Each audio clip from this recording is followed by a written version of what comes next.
ever find yourself delaying stuff and wondering why? Well, today we are tackling procrastination. In this video, I am breaking down the mysteries of procrastination and giving you practical tips.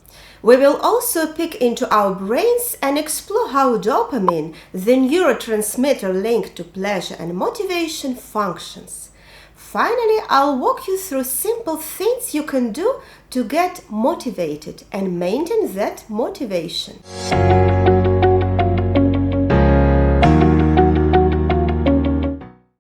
Procrastination is basically choosing to delay stuff even when we know it can lead to not so great consequences. Procrastination often sneaks in when we are uneasy about a goal, be it a task or a deadline. Delaying it offers a brief escape from those not so pleasant feelings. In scientific terms, procrastination is seen as a lapse in self-regulation. It's like opting for a small instant reward, say a break from discomfort, instead of a large delayed reward, completing the task on time and saying goodbye to worries. Tapping the brakes on this behavior can be tricky, especially when impulsivity takes the lead. And the interesting thing is, it often comes with a side of anxiety and guilt. Over time, this can bring in extra stress, lower performance at work or school, and affect our mental well-being. Research tells us that about 20 to 25% of adults are chronic procrastinators in different parts of life, like school, work, and relationships. And among students, it's even higher. Imagine you are a college student with a big research paper due in 2 weeks. You know it's a hefty task, but instead of getting started right away, you decide to binge watch a new TV series, telling yourself you'll start the paper tomorrow. Now, why does this happen? Well, the research paper is like a looming mountain, and starting it feels overwhelming. It triggers discomfort and a bit of stress. On the other hand, the TV series is a quick, enjoyable escape. Watching it provides an instant reward, a break from the looming task, and dose of entertainment. In this case, procrastination kicks in because you choose the immediate relief of watching TV over the delayed satisfaction of completing the challenging paper. And this cycle repeats, with you repeatedly putting off the paper until the deadline is right around the corner.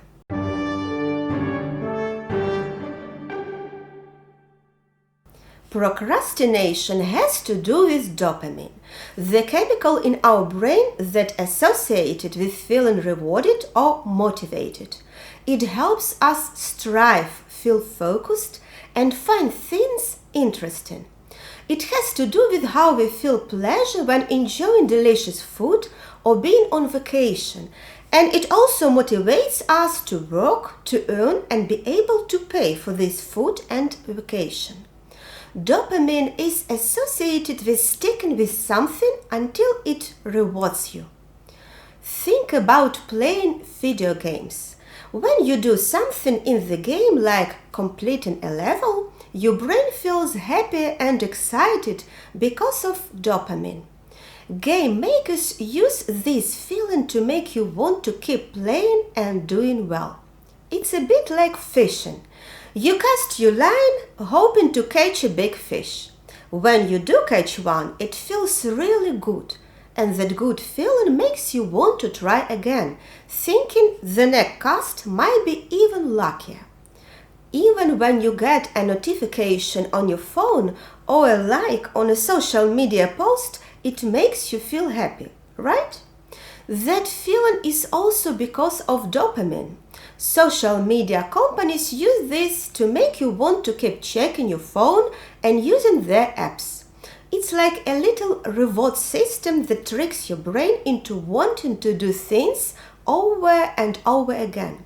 So whether you are playing games, fishing or using your phone, the dopamine response in your brain is a big part of what keeps you coming back for more.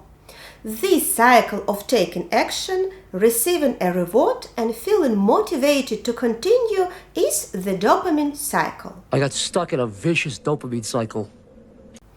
If the cycle begins with the initial task or goal that may seem challenging, unpleasant, or overwhelming, in such situations, the brain's dopamine response is subdued because the perceived reward is distant or uncertain. As a result, there is a lack of motivation to initiate the task.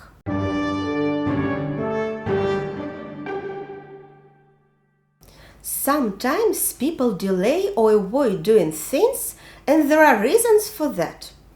It's not the same for everyone, and there are times when it happens more often. One big reason for putting things off is because of how we feel about a particular goal or task, like work or school assignments. If a goal seems difficult, boring, or too challenging, it can make us feel unhappy or worried.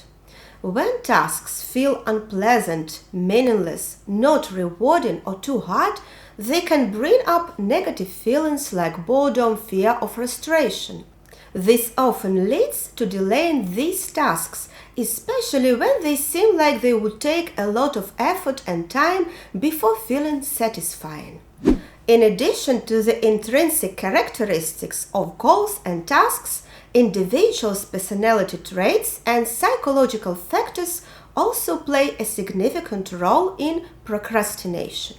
So it's not just about the task being difficult or unpleasant.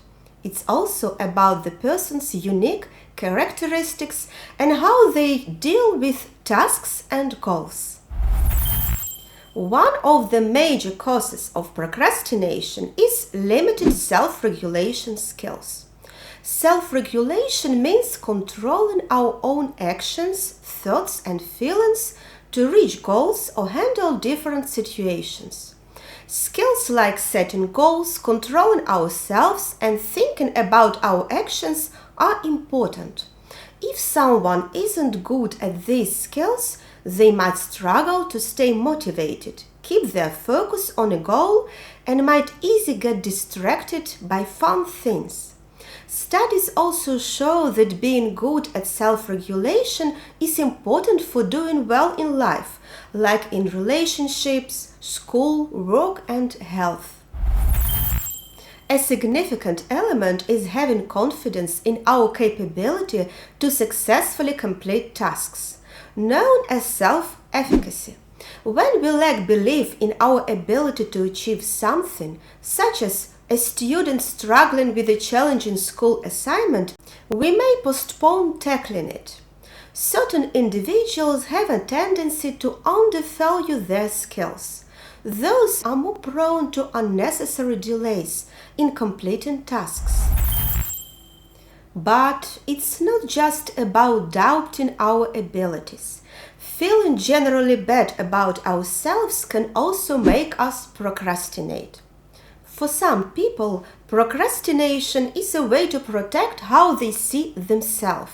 Instead of blaming their abilities for a bad performance, they might blame procrastination. This is called self-handicapping, where obstacles or excuses are created to explain negative outcomes without harming self-worth. People who fear failure may also procrastinate to avoid stress and fear tied to the task. So, by delaying tasks, they can temporarily feel less stressed about the possibility of failing.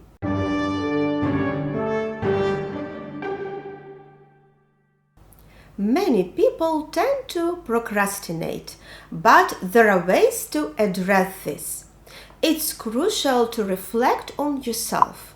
Admit that you are procrastinating and try to identify why. Depending on the reasons, certain strategies may be more or less effective in tackling procrastination in your case. If a lack of motivation is responsible for procrastination, especially when the goal brings little satisfaction or joy, such as a task on an uninteresting topic, you can try to make the goal more internally or externally motivating. One way is to link direct rewards to the goal or task. For example, breaking the task into smaller, more manageable subtasks, rewarding the completion of each part with something personally meaningful and motivating. Visualizing success by creating a task list and checking off completed subtasks can also be highly motivating. Connecting rewards to subtasks and structuring these subtasks also has a motivational effect. But it's important to be realistic and set subtasks that are small, clear, and achievable. Picture this. You have a big pile of tasks to do, and it feels like a lot. Instead of stressing about it, do something small first, like cleaning up your desk. When you finish, pat yourself on the back for a job well done. Treat yourself with a break as a little reward. Feel happy about making things neater, and don't worry too much about what others think, or trying to get quick rewards like money. Keep it simple and enjoy the small victories. Ever heard of the Power Hour?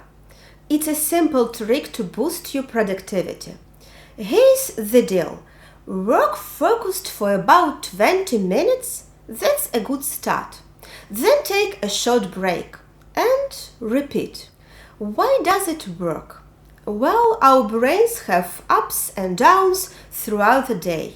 The key is to match your hard work with the up times and relax during the downs. So concentrate when you're feeling sharp. Then take it easy for a bit. It's like riding the waves of your brain's energy.